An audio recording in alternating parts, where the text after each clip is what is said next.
Hello बच्चों, आज हम इस वीडियो में काउंटिंग द नंबर सीखेंगे और वो नंबर्स हम फ्रूट्स के साथ सीखेंगे।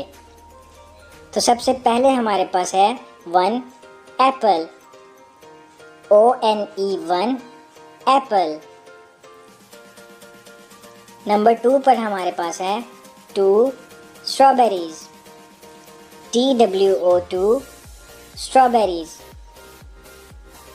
नंबर 3 पर हमारे पास है 3 पाइनएप्पल्स, THREE3 पाइनएप्पल्स।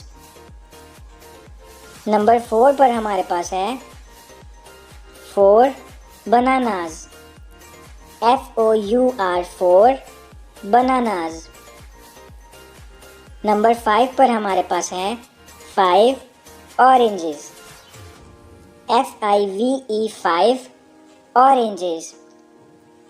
नंबर 6 पर है हमारे पास 6 चेरीज, SIX6 चेरीज।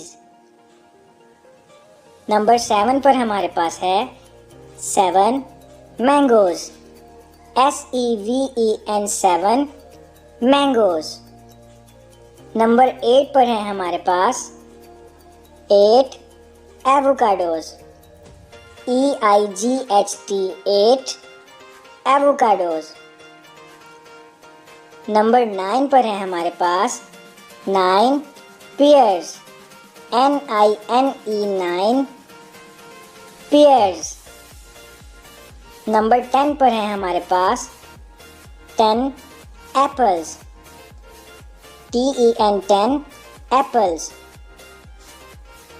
अब जल्दी से चैनल को सब्सक्राइब कर दो और साथ में लगे बेल आइकन को भी दबा दो ताकि ऐसी और अच्छी वीडियोस मिलती रहें।